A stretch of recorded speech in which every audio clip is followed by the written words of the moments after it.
right. We have folks joining in to the call right now. So as people get loaded into the audio and video to your ready for presentation, just want to say welcome to Earth Day Every Day. We're going to learn some great stuff today. My name is Jordan, and I work for the Dallas Public Library. I want to thank you all for joining us today and for taking the time to learn about our environment.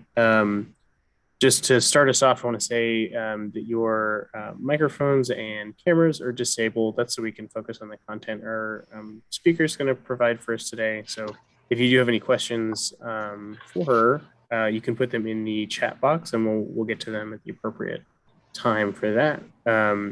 So with that being settled, thanks for coming once again. I'll toss it over to Judy, who will introduce our speaker today. Yes, thank you so much. As always, it is such a pleasure and an honor to be here and to partner with the Dallas Public Library for these programs that we do, the Earth Day Everyday program, which occurs on Thursdays at noon. My name is Judy Schmidt, and I'm a Senior Public Information Officer for the City of Dallas. And I'm also the supervisor of the Outreach and Engagement Team for the Office of Environmental Quality and Sustainability. And within that department, which is one of 70 departments and divisions within the City of Dallas, we like to say that we work on all kinds of focus areas regarding the environment, everything from A to Z. So air quality, energy, stormwater, water conservation, zero waste, green living, urban agriculture. And then we also work on big initiatives like the Comprehensive Environmental Climate Action Plan, the CCAP, which is underway right now, just at a fast pace. We have over 200 action items within 17 city departments and with other outside organizations that we're moving forward on that plan. We're also working on a brand new plan that's under development right now, the Comprehensive Urban Agriculture Plan. So City of Dallas, which seems like it's all concrete and glass, we actually have a lot of areas where we can grow food and try to help with locally sourced fresh foods. And so we're getting engaged in that conversation and we're very serious about it. We're working on this new plan. So it's those kind of things that this department works on and focuses on every day. So I want to also mention that Dallas resides in the Upper Trinity River watershed. This watershed is comprised of over, just the upper part of this watershed, of over 870,000 acres with the Trinity River and its various branches coming through it. So the Trinity River, it actually starts at the border of Oklahoma and Texas, and it runs 710 miles all the way down to the Gulf of Mexico.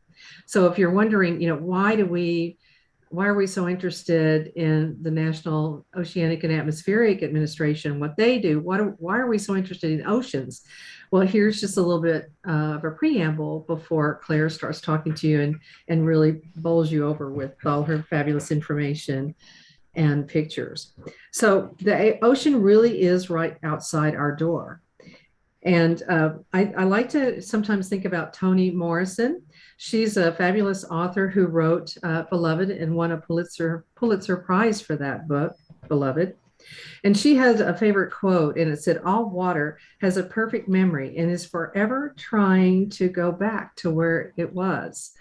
And I think that's so true when you think of this watershed. Texas is the northern part of Texas is a vast watershed with all these streams and branches of the Trinity coming together. And here in Texas, the Elm Fork and the West Fork, they come together into one stream that goes all the way down to the Gulf of Mexico. So it's so important for us to take care of water because it is all connected. And as Toni so aptly said, it does have a memory and it's trying to get back to where it was. And that, is the ocean and back into the atmosphere. And it wants to be clean and vibrant and vital for every living thing. And so each of us have an important role in this water play that we're involved in because it is so critical to us to be careful about what we do every day, everywhere we go within this huge urban area. So, litter, of course, is one of the main things that we talk about and think about. Every piece of litter needs to be put in its proper place, not left on the ground, not thrown into the water or down a storm drain. The same with yard debris. No blowing leaves or anything into the storm drain or just out into the street. I know sometimes we get in a hurry, but don't do it. Don't do it. And encourage other people to have that good behavior as well. Fertilizers and chemicals. We've had a lot of wind here lately in Texas. I love wind, but it's been a lot. So you don't want to be spraying or putting down fertilizers or chemicals, because all that could just end up in the watershed, and we don't need it in the watershed, in the creeks, in your local creeks, down the storm drains. And then also, we try to encourage people to use the local car wash instead of washing in your driveways or on the street, because again, the oils and the grease from your vehicle and all the pollutants, it just goes down the storm drains. And as we have talked about over the months here on this program, storm water and the rainwater is untreated water. So we wanted to take care of it every way we can, and really just continuing with our families and friends without any pollutants.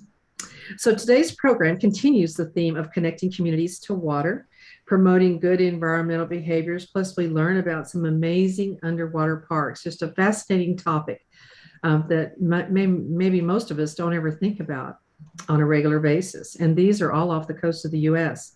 So this program is going to promote the responsible, sustainable ocean uses to ensure the health of our most valued and unique ocean places. And then for more than 40 years, the National Marine Sanctuaries have worked to protect special places in America's ocean and Great Lakes water, from the site of a single Civil War shipwreck to a vast expanse of ocean surrounding remote coral reefs and tiny atolls, a chain of islands formed off of the coast. So the sanctuary focuses its education and outreach efforts on, like I said, bringing communities together and teaching them about these programs. And our guest today, Claire Flackler, has been working for the National Oceanic and Atmospheric Administration since 1999. For the past 19 years, she has worked as the National Education Liaison for NOAA, the Office of National Marine Sanctuaries. She works with various partners on national and regional educational programs that bring the ocean into America's classrooms and to their front doors, as well as enhance public awareness, understanding, and appreciation of these marine environments. The mission of the NOAA Office of National Marine Sanctuaries is to inspire ocean and climate literacy and conservation through national marine sanctuaries and a vision of an ocean literate public, making informed environmental decisions and choices. Just what I mentioned earlier.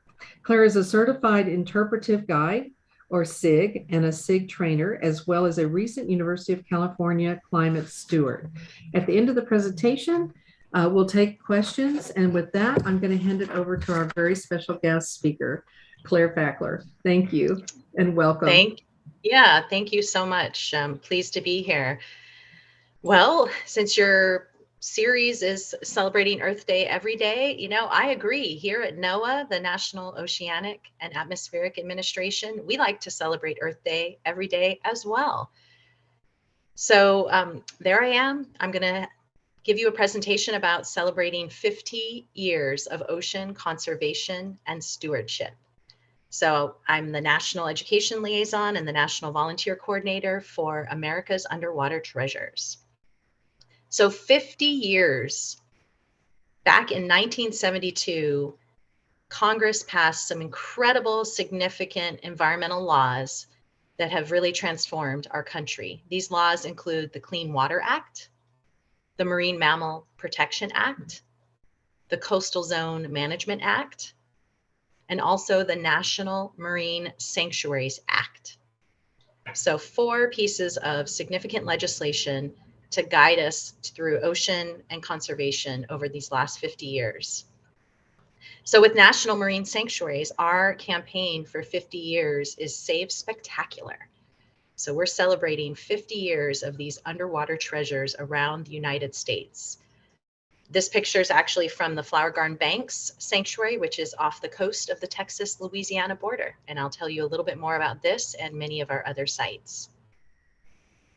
So this map here of North America is showing you all of these underwater treasures, underwater parks that help protect the ocean and Great Lakes for now and for future generations.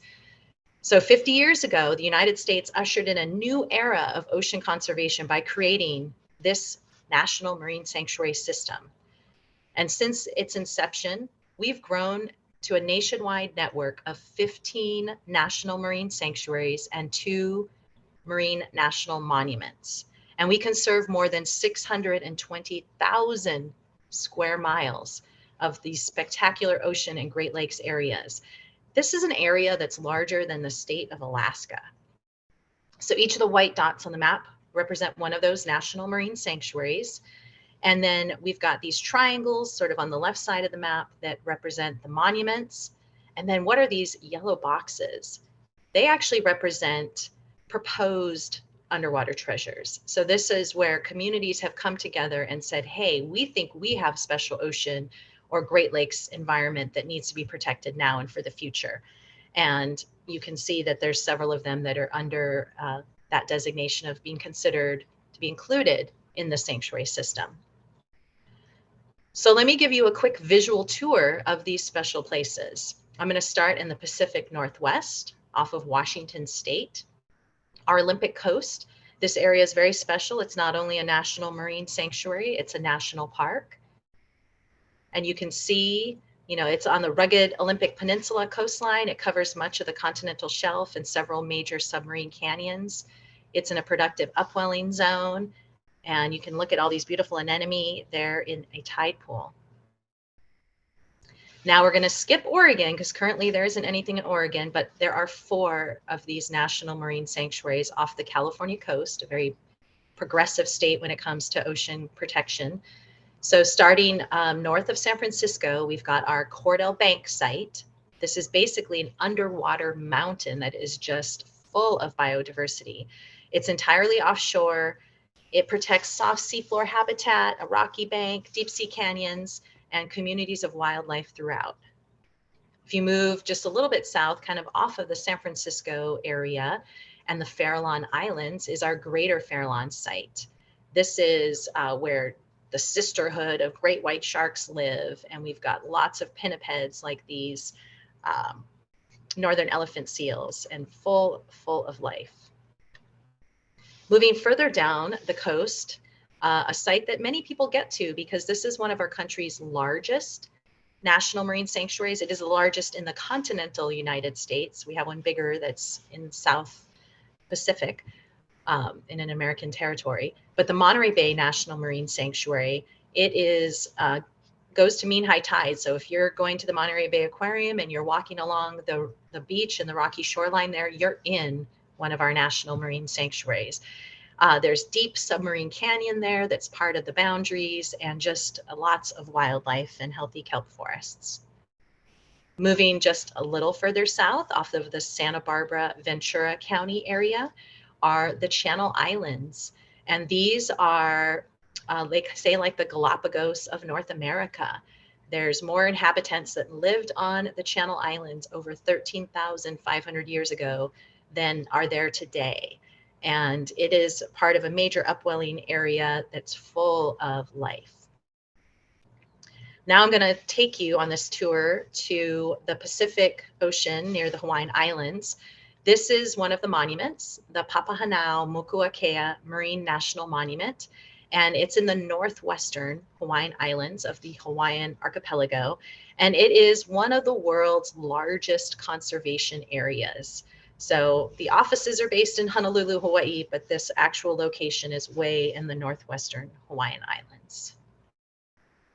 We have the Hawaiian Islands Humpback Whale National Marine Sanctuary. They're headquartered out of Maui, and they're protecting the 2/3 of the humpback whale population that come to calve and breed in the warm waters of the Hawaiian Islands. And so they protect the whale species and its habitat. Now going further south to our country's largest site, even though it's found in the South Pacific off of American Samoa, it's the site, the National Marine Sanctuary of American Samoa, protects some of the world's largest coral heads found, and lots of cultural heritage there, along with the heritage in Hawaii. Okay, this is your neck of the woods. So this is our Flower Garden Banks. This is like I mentioned, 110 miles off the Texas-Louisiana border in the Gulf of Mexico. If you ever want to make your way out there as a scuba diver, maybe a snorkeler, but mostly scuba diving, you would catch the MV Fling from Freeport, Texas, and you get on the vessel before dinner, and you don't get out to the site until, you know, early morning to start your diving. But this site, it's these beautiful coral reefs that are found on the edge of the continental shelf, way out there in the Gulf of Mexico. And this National Marine Sanctuary actually recently went through an expansion, so it is encompassing a larger area than it was for the last 20 years. Moving to the state of Georgia, off the coast there, we have our Grays Reef site. It's an amazing underwater park. It's one of the largest nearshore living live bottom reefs in southeastern United States. And it is also part of the endangered North Atlantic right whales calving grounds. So another special area that's protected now and for the future. And then sweeping down to the state of Florida in the Florida Keys, we have our sanctuary there, and it's,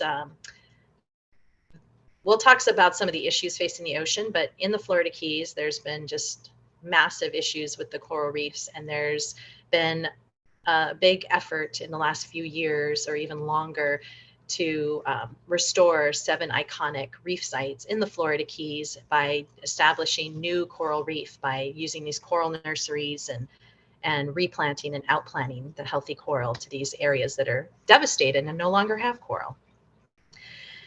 Now, off of North Carolina and Virginia, we have our Monitor site. So the USS Monitor, which is a Civil War ironclad vessel that sank, and it is actually became our country's very first national marine sanctuary a couple years after the designation of the Sanctuaries Act in 1972. So we don't only protect the beautiful places that are full of biodiversity, but we also protect cultural and maritime heritage assets like shipwrecks. Going up off the coast of Boston, Massachusetts area in Scituate is our Stellwagen Bank site. And this is one of the best places in the world to actually see humpback whales. You know, a lot of people aren't aware of that. But these deep boulder reefs and a really special area that's protected off of that part of Massachusetts. Now we'll go into a few more of our cultural maritime heritage sites. Thunder Bay. Thunder Bay is known as Shipwreck Alley in Lake Huron because of the notorious fog. There's over 200 shipwrecks in Lake Huron that are being protected by this particular underwater park. And then one of our newer sites is Mallows Bay Potomac River. This is actually within the Beltway of Washington, D.C., Virginia, Maryland area. It was designated just in November 2019. And they call this the Ghost Fleet of Shipwrecks. There's over 100 World War I era wooden steamships that were actually intentionally sunk in the Potomac River. And you can see in that kayaking photo that all those pieces of wood coming out of the water are parts of those shipwrecks. And then lastly, our newest National Marine Sanctuary, just designated last year in 2021, is the Wisconsin Shipwreck Coast site. And so this is protecting over 100 significant shipwrecks in Lake Michigan. And there's lots of them that are on the National Register for being significant shipwrecks. So with that, just a little snapshot of our vision and mission. You know, our mission is we're protecting these treasured places that are found in the ocean and Great Lakes. And if you feel there's one area off your coast or in a Great Lake that isn't being protected that should be considered, it's a grassroots effort. The community can come together with local, tribal, and state governments, conservationists, fishermen, business people, etc., and propose a possible national marine sanctuary. And we really are hoping that there's a thriving sanctuary system that not only protects our nation's underwater treasures, but it inspires momentum for a healthy ocean. So having gone through that virtual tour of our sanctuary system, you got the sense that like these places are put aside for a variety of reasons. It could be for the conservation value or the biodiversity, the ecological value, etc. So yeah, they are put together, or they are conserved for future generations because of the biodiversity, because of the maritime heritage, like those shipwrecks I've been talking about. And all of these underwater parks, they provide shelter to the endangered and threatened animals that live there, like this threatened Hawaiian green sea turtle. And through our National Marine Sanctuaries Act, which is what we're celebrating our 50 years, is that we're mandated to conduct education and outreach. We're mandated to do research and monitoring. And we're doing all of this to protect the resources. So the environments, the habitats, the ecosystems, these special places. And these are places that are special. And they're not only for scientists and teachers, but they're places that you yourself can actually enjoy and recreate in. So many of our national marine sanctuaries are places that you can kayak, fish, snorkel, scuba dive, surf, get on a boat and explore the marine wildlife. And in some cases, some of you, if you choose to recreate in our underwater parks, you will be inspired to become a volunteer and help us protect them for the future. And we also like to think that our national marine sanctuaries and monuments help drive local economies by providing opportunities for people to discover and form lifelong connections to these spectacular places. So once again, let's all continue to celebrate Earth Day every day. So 50 years, there's a couple of fun things that we've been doing for our 50th anniversary campaign. I'm going to actually have Jordan cue up the video and show you just a short 4-minute video about our 50 years of National Marine Sanctuaries.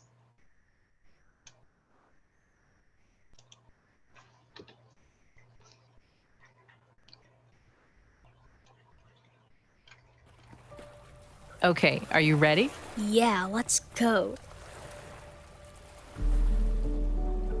Wow, this place is really cool. Where are we? We're in a national marine sanctuary. What's that? Well, there are a lot of things. This one has lots of old wooden ships that help us understand the past. But there are many other sanctuaries. Some have coral reefs, kelp forests, underwater mountains, habitats that are home to animals of all different shapes, colors, and sizes. Wow! National Marine Sanctuaries are discovery and adventure. Places that provide for us. They tell stories of the past, while also reminding us to look towards the future. They are places to connect with those who came before us, and places to come together as a community.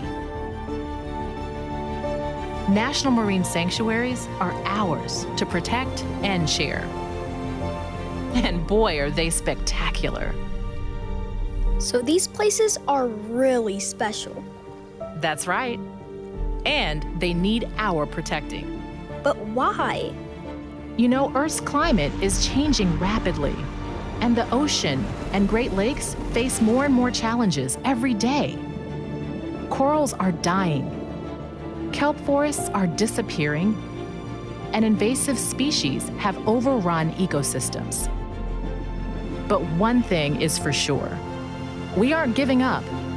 People from all over are coming together to make a difference in these places.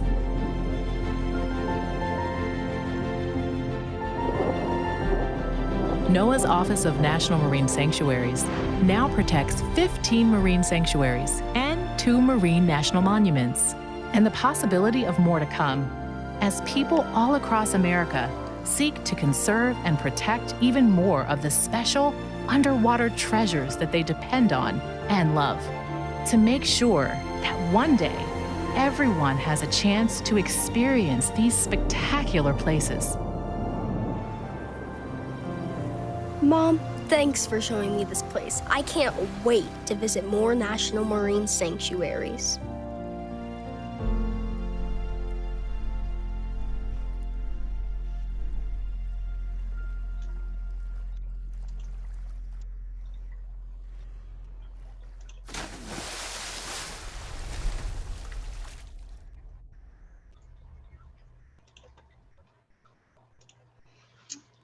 All right, thanks for sharing that video, Jordan. Okay, so that gives you just another snapshot of what we're all about. You know, we're kind of like a national park or a national forest, but we're just found underwater, which for a lot of people can be hard to grasp. But a little bit more about our 50th anniversary campaign. We, kind of following in the footsteps of the National Park System, are creating commemorative poster series. So about once a month, we're debuting one of our new posters. This has information on the front and the back. This is just the first 4 that have come out, but as you know, we'll have many more. And here's all the great information that can be found on the back of these large posters. And then we have lots of visuals, such as these Save Spectacular things that can be used as Zoom backgrounds or posters, etc. And so all these materials are available online. So if this is your kind of thing and you want to share with your social media friends and others, like, go ahead and download some of these great photos and some of our 50th anniversary Save Spectacular material. And I guess following the webinar, I could probably just send the City of Dallas and Dallas Library team a list of the links that I'm not able to be plugging into the Zoom meeting right now. But we have kind of spread out the whole year on different ways to save spectacular. So celebrating it in the beginning of the fiscal year, which for the federal government starts in October. We've just wrapped up Discover Spectacular, which is really focusing on our educational materials. We're moving into Explore Spectacular and this summer Enjoy, where we really focus on recreation and people getting out to enjoy these spectacular places. And then we circle right back to saving them, right? Because now we've had these special ocean treasures being saved, or the legislation allowing us to do this for the last 50 years. There's lots of great things that we're doing. We have created these new resource collections. So whether you're just an interested member of the public or a formal or informal educator, these are topical collections that if you were to click on, for example, the Coral Reef collection, you then would have access to videos, virtual reality material, webinars, web stories, lesson plans, activities related to coral reef ecosystems. And so we keep expanding these different resource collections, bringing our material to a wider audience. We worked with the National Park Trust to develop these collections specifically for elementary school audiences. And so we also have that available, which zoom in on similar topics, but for a younger audience. We ourselves have a webinar series. It's primarily focused for educators and students, but we, over the last 4 or 5 years since we've kicked this off, have seen a huge increase of just interested members of the public. And so, for example, we did an underwater photography webinar yesterday, and we generally get over 500 registrants and several hundred participating live. And these are great ways for us to share with these audiences educational and scientific expertise, share the resources and give training, all to support ocean and climate literacy. We also have a pretty robust virtual reality gallery. We've got photos that are 360 degrees. We've got a series of virtual reality videos. You can use them on a flat screen. However, they are more intriguing for sure using, the Oculus goggles or other kinds of VR goggles where you can really feel immersed in the underwater environment and exploring one of our sanctuaries. To help educators use these kinds of resources, we also have next generation science standard aligned lessons that go and complement our virtual reality of videos. These are all free materials available online. Now let's talk a little bit more broadly beyond sanctuaries, right? Ocean literacy. This is the ocean's influence on you and your influence on the ocean. And when it comes down to it, people talk about Pacific Ocean, Atlantic Ocean, Indian Ocean, etc. But really there's only one large interconnected global ocean. So no matter where you live in the world, you're connected to this one large ocean that covers over 70% of our planet. And the ocean world provides over 50% of the air that we breathe. So if you think about when you take 2 breaths, at least one of those breaths, and maybe even more, is thanks to the ocean, right? So if we have a healthy ocean, then our planet's going to be healthier as well. The ocean regulates weather and climate. That's pretty huge. There's 76% of all US trade involves some form of marine transportation. So those big ships going on the ocean. I've already covered recreation. The ocean provides tons of the food that we eat. And of course, there's many medicinal products that come from the ocean. And the ocean is so little explored that there's potentially cures to common diseases and cancers that are lying unlocked in the ocean. And there's major threats facing the ocean, right? I mean, let's be honest, there's major threats facing our entire planet. But when you talk specifically about the ocean, it's really things like marine debris and plastic pollution, water pollution. There's invasive species, there's declining fisheries, habitat destruction, degradation, there's ocean acidification, climate change, all threats facing the ocean, right? Climate change. Sometimes this is how I feel about climate change, right? Like, it's okay to feel bad, but then eventually you have to have hope and take action. And really one key to effectively communicating about climate change, I'm gonna get to at the end here. But first, let's talk about things that you yourself can do, right? There's things you could bike or walk more and drive less. You can get an electric vehicle or an electric bike to get you further. You can educate yourself on things that you can do and have conversations with your friends and family and others. You can volunteer with coastal cleanups, protecting your watershed, etc. Of course, we've all learned in the last couple of years that plastic recycling was kind of a joke, and it was made up by the fossil fuel industry to give all of us, make us feel good it's okay to use these single-use plastic items because we're recycling them. I mean, I fell into that trap, but it was just a greenwashing ploy from the fossil fuel industry to let them continue producing plastic and us feeling okay because we're recycling it. So now it's like refuse. You always start with refusing that single-use disposable plastic. If you do use it, then try to figure out how to repurpose it or reuse it. So, okay, I did use that plastic fork. Maybe I'll just wash it up, keep it in my handbag so that next time I need one and I don't have one, I can refuse the new one and pull out the old one. Of course, conserving water, choosing sustainable seafood, and the list goes on and on. So there are things that everyone can do, right? And our daily habits do add up and they can inspire change in others. So individual actions do really make a difference. However, the big difference when we're facing something like climate change is this community level or civic action. So if this is something you're passionate about, you have children, you want to make sure we're leaving the planet in an okay place for them, then you need to get involved in the community or civic level actions. This is things like, wind farms in your community, making sure there's rebates and good reason for households to be putting solar, that it makes it cost effective for them. Perhaps there's energy systems in your community that you can be supportive of that are not with fossil fuels. So get involved. And really, one key to effectively communicating about climate change is to stop being silent about it, to actually make it more of your normal life, your normal conversation. That way, we can actually convey that thinking and worrying about climate change is really just a shared human experience.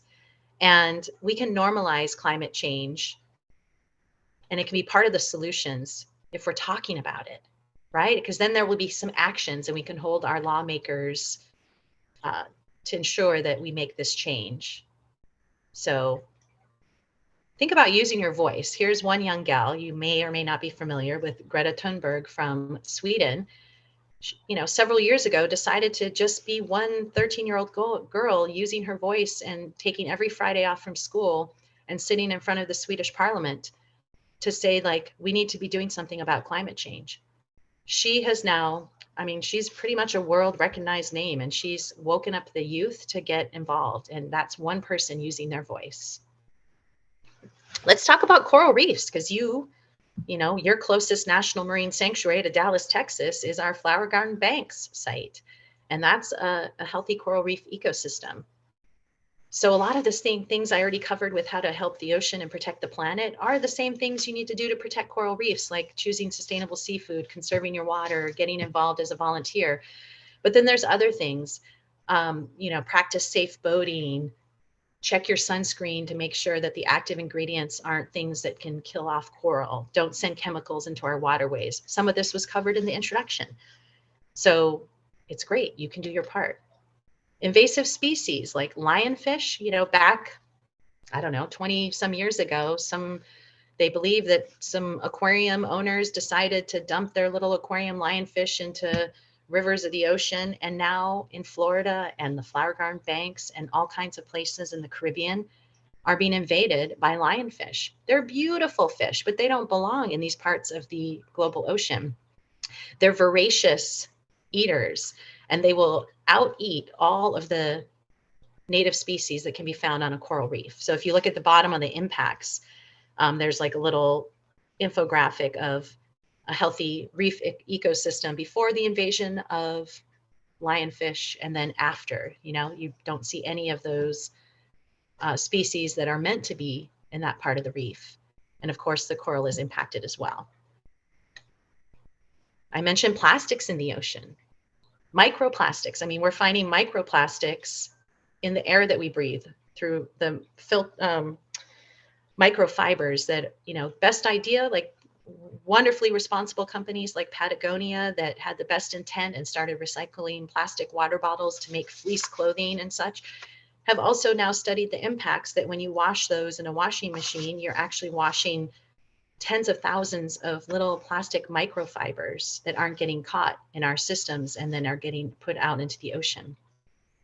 So we have to refuse and not use as many plastics. There's ways to get involved. There's a NOAA marine debris program. And again, I'll send all the links in a follow-up email to the attendees. And let's see, I'm going to skip that video. Whoops. And I did want to also point out that our national marine sanctuaries and our marine national monuments, these marine protected areas, they're one part of the climate solution because they're nature-based solutions. They can help protect or help build climate resilience, and they do this by protecting biodiversity and storing carbon. And these words, blue carbon ecosystems, are going to become more and more popular in the next coming months and years because we're starting to understand the science of mangroves, wetlands, kelp forests, seagrasses. These are carbon sinks. So all of the carbon dioxide that we're pushing into the atmosphere, there's certain places in the world, like healthy forests, but places that are blue carbon ecosystems, like mangroves and kelp forests and seagrass meadows, they actually pull and sequester more carbon than a healthy forest. So these places along our coasts and in our ocean need to be protected, and we need to better understand how they can keep being these carbon sinks. So there's lots of ways you can get involved. I already talked about that we're celebrating 50 years of ocean and coastal conservation with the Coastal Zone Management Act, the Marine Mammal Protection Act, the Clean Water Act, and the National Marine Sanctuaries Act, all celebrating 50 years since they were put into law in 1972. So you can start using the hashtag 50OCC for 50 years of ocean and coastal conservation. There's great web pages on 50 ways to love your ocean and coast, 50 places to love. This is an example of what that web page looks like. So it just goes into more details of the things that you can do to love your ocean and coast. If you happen to be an educator, you can start bringing lesson plans that build ocean and climate literacy into your classroom. You can use our virtual reality resources. We have Ocean Guardian programs that you can plug into, ways to get the youth of today inspired to protect the environment for tomorrow. If you're a student, you can get involved in your community and start creating change by working with other youth. And for everyone, just the interested public, right? You can start to enjoy your underwater parks, use your voice to make sure we have more of these special places that are blue carbon sinks and sanctuaries. You can volunteer, you can participate in citizen science projects, you can join advisory councils. There's just so many ways to get involved with your community. And then ultimately, you know, I hope to have inspired you through those videos, or the video and some of those photos, that you want to explore and get into one of your sanctuaries. And I did want to just put out a little promo that this weekend we're starting our Get Into Your Sanctuary photo contest. So it's an annual event that we host, and we want you to show the world what the ocean and the Great Lakes mean to you. And so there's several different categories in this contest. It opens up this weekend, Memorial Day weekend, and the deadline is Labor Day weekend. So if you end up finding yourself out in your ocean and coasts, go ahead and photograph it and submit it to our contest. And of course, if you're out there recreating and enjoying these special places, as you should, make sure that you're just following the best practices for viewing wildlife, right? Keeping your hands to yourself, you're keeping your trash to yourself, you're giving wildlife plenty of space so that you can enjoy them from a distance. And if you're inspired by that, go ahead and take our wildlife pledge, hashtag wild sanctuaries, and you can pledge to be a responsible wildlife watcher. There's just so many ways for you to get involved to protect the ocean, our coasts, our planet. So what will you do to make a difference? I hope you'll continue to work with us to save spectacular. And thank you for learning more about our underwater parks today. And I'm happy to answer any questions you might have. Yeah, we have a couple. Does kelp occur just near the shorelines or out in the ocean, and how does it propagate? Oh, okay. So kelp forest ecosystems, they have what they call is a holdfast. So they need a rocky reef or rocky substrate to attach to. But kelp is one of the fastest growing plants on the planet. It can grow to 2 to 4 feet a day. It can, I mean, they're generally along coastlines. So in the California coastline up to Washington State, and then also like out at the Channel Islands. So they can't be at super deep depths, but you know, probably 100, 120 feet or around there, and more shallow is where the kelp forests generally occur. And they have the kelp blade and a little kelp bladder, and the bladder's full of air, and it actually helps, you know, lift that kelp up into the water column so that it can photosynthesize. But storms will come and rip the kelp holdfasts off the rocky reefs, and then that kelp will just float along and eventually die and probably land on one of our beaches. If the temperatures get too warm for the temperate Pacific Ocean here, then the kelp can die off. There's also imbalance. So sea otters are they prey on things like sea urchins, and sea urchins eat kelp. So sometimes when things are out of balance, if there's no, you know, if the otter's population is diminished, then the urchin population can expand. and they can devour whole areas of kelp and just become urchin barrens. So there's a lot of different things that have to be in play for a healthy kelp forest ecosystem. Interesting. What conservation programs would you recommend donating to or checking out? You know, I mean, I have my own personal favorites. Like I love the Ocean Conservancy and Oceana, Heal the Ocean. We have a National Marine Sanctuary Foundation, which is our nonprofit partner, a friends group, like the National Park has their friends group to the government side. So there, I would just start searching the internet and finding out, or talking to your local library, talking to friends, you know, what kind of environmental organizations do they support and why? Okay, got a couple more here. I'm sure some other folks will have questions drop in as well. Are mineral-based sunscreens safe for the oceans? Generally, I mean, there's certain ingredients in chemical sunscreens that are now, like in the state of Hawaii, they're banned from being used in the state, and so they can't be sold there. And there's a lot of education on that. When it comes to the mineral sunscreens, I think they're fine. I don't know the absolute latest on that, but I don't believe they have those banned substances that are in the chemical versions. Okay. Yeah. So Claire, hi, this is Judy.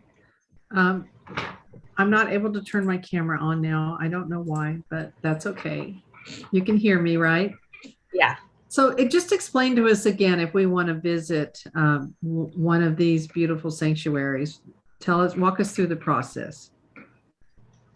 No process other than getting out. Yeah, I mean, like the national park has fences. You just get the map and go. Yeah, so because these are underwater, we don't have a way to like have a fence or have an entry gate where you can get the little, you know, underwater park newspaper to tell you what's going to happen today. There's going to be a blue whale over here to the left at 1 o'clock, and then some breaching humpbacks to the right at 4. So yeah, don't come now. There's a hurricane brewing. Right. I mean, so you want to make sure if you're on a boat that you're following, you know, the boating regulations. But yeah, I mean, California, come here. We've got 4 of them off the coast. I know. I see it. Yeah, Flower Garden Banks is definitely a difficult spot to get to because it's that far distance off the Texas coast there. But if you are a scuba diver and this interests you, there are several vessels from Freeport, Texas, like I mentioned, that take they're live-aboard vessels. So when you get on the vessel, you're going to live on it for 4 or 5 days so that you can really enjoy your experience of diving out there. How fabulous. And I've done that, and it's fantastic. I mean, they'll do night dives where you'll see all the bioluminescence and the night action of fish. It's a pretty incredible place. Wow. Fabulous. So I see another question came in. Jordan, do you want to? Yeah. Is there still a problem with overfishing lobster in the Northeast United States? I heard that climate change is making lobsters move, and the people that fish for lobsters are hurting more of the oceans trying to get the lobsters. So that's a more NOAA fisheries kind of question. We within the National Marine Sanctuaries don't manage fisheries. So I personally have no idea what the lobster fishery in the Northeast is up to right now. However, I can sort of explain ocean acidification a little more clearly because there is impact to any sea creature that's taking calcium carbonate from the ocean to build shells. So clams, oysters, urchins, lobsters, crabs, etc. Some of those are commercially, relevant species. So, when we humans use fossil fuels like coal, oil, and methane gas, right, we are sending that carbon up into the atmosphere.